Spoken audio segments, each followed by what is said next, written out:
ముందుగా అందరికీ నమస్కారం. నేను మిరాజ్. నారా చంద్రబాబు నాయుడు గారు అసెంబ్లీ ఏదైతే ఉందో అసెంబ్లీ సాక్షిగా జగన్మోహన్ రెడ్డి గారు తాకట్టు పెట్టినటువంటి కొన్ని ఆస్తులనైతే చూపించడం జరిగింది.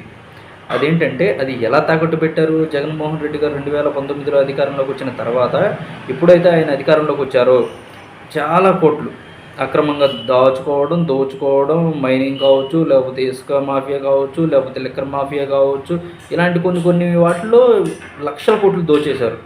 అంతేకాకుండా సంక్షేమ పథకాల పేరుతో మేము సంక్షేమం ఇస్తున్నాము ప్రజలకి అని చెప్పి ఆ ముసుగులో గవర్నమెంట్కి సంబంధించిన చాలా ల్యాండ్స్ కావచ్చు, లేకపోతే ఆఫీసెస్ కావచ్చు, వీటన్నిటినీ కూడా తాకట్టు పెట్టేశారు. మచ్చుకి కొన్ని అసెంబ్లీలో చంద్రబాబు నాయుడు గారు చెప్పడం జరిగింది. అదేంటో ఒకసారి మీరు వినండి.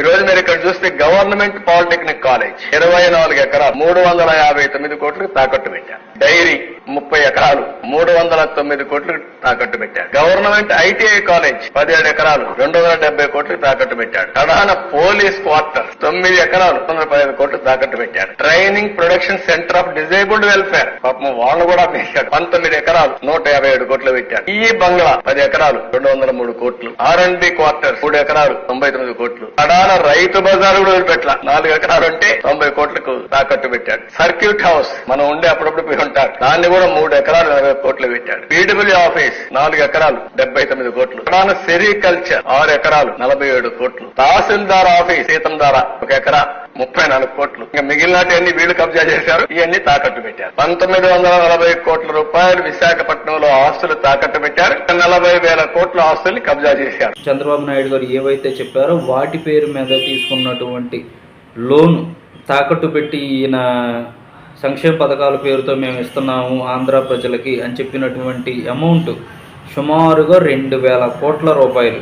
అంటే ఒకసారి అర్థం చేసుకోండి, ఎలాంటి అభివృద్ధి లేకుండా సంక్షేమ పథకాలు మాత్రమే ప్రజలకు పంచి ఎంతకాలం రాష్ట్రాన్ని అభివృద్ధి పదంలో ఎలాంటి అభివృద్ధి లేకుండా రాష్ట్రాన్ని ముందుకు నడిపించగలుగుతాం అనే అవగాహనే లేకుండా ఈ జగన్మోహన్ రెడ్డి గారు చేసిందల్లా ఒకటే, సంక్షేమ పథకాలు ఇస్తున్నాం కాబట్టి గొర్రెల్లాగా జనాలు మన వెంటే ఉంటారు, ప్రతి ఒక్కడికి డబ్బు అనేది అవసరం అలా అని చెప్పి సంక్షేమ పథకాలతో మాత్రమే రాష్ట్రాన్ని నడపాలి అనుకుంటే మాత్రం అది అవని పని. ఎందుకంటే అభివృద్ధి లేకపోతే ఇన్కమ్ ఎక్కడి నుంచి వచ్చింది?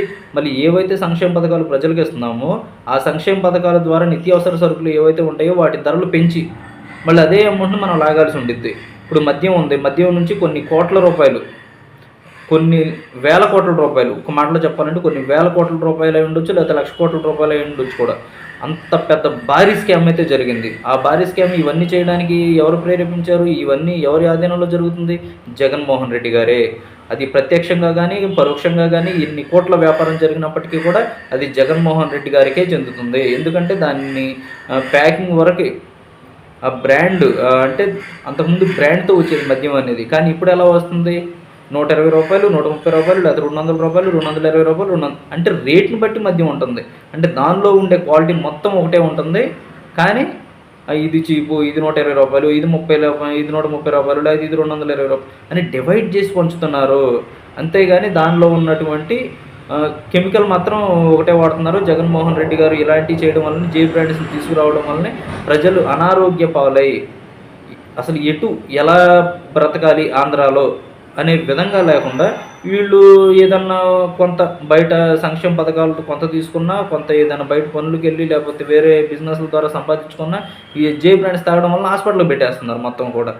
అంటే హాస్పిటల్స్ అన్న మరి మంచి క్వాలిటీతో ఉన్నాయా, లేకపోతే జగన్మోహన్ రెడ్డి గారు వచ్చిన తర్వాత ఈ జే బ్రాండ్ తాగి ఇటు హాస్పిటల్లో పోతున్నారు కదా అని చెప్పి గవర్నమెంట్ హాస్పిటల్స్ని ఏమన్నా అభివృద్ధి చేశారంటే అక్కడ కూడా అభివృద్ధి లేదు. అంటే డాక్టర్ సుధాకర్ గారు మాస్క్ అడిగారని చెప్పి ఆయన్నే చంపేశారు. ఒక దళిత సామాజిక వర్గానికి చెందినటువంటి వ్యక్తి ఆయన అని కూడా లేకుండా ఆయన కూడా చంపేశారు. అంటే ఏ విధంగా అభివృద్ధి జరిగింది రాష్ట్రంలో? ఎలా జరిగింది అంటే ఏ విధంగానూ జరగల. చదువుకున్న ఏ ఒక్కరు కూడా, అంటే రాష్ట్రం పైన ప్రేమ ఉన్న ఏ ఒక్కరు కూడా జగన్మోహన్ రెడ్డి గారు గెలవాలి అనుకోవాలి, జగన్మోహన్ రెడ్డి గారిని ఓడించాలి అనుకున్నారు. దాని ప్రతిఫలంగానే జగన్మోహన్ రెడ్డి గారు చేసిన ఇలాంటి పనుల వల్లనే 164 సీట్లతో ఎన్డీఏ అనేది ఆంధ్రప్రదేశ్లో అధికారంలోకి వచ్చింది. లేకపోతే జగన్మోహన్ రెడ్డి గారు ఇంత దరిద్రంగా, ఇంత దారుణంగా, ఇంత అసహ్యంగా ఓడిపోతారని చెప్పి ఎవరు అనుకోవాలి. దానికి కారణం ఆయన చేసుకున్నటువంటి చర్యలు మాత్రమే.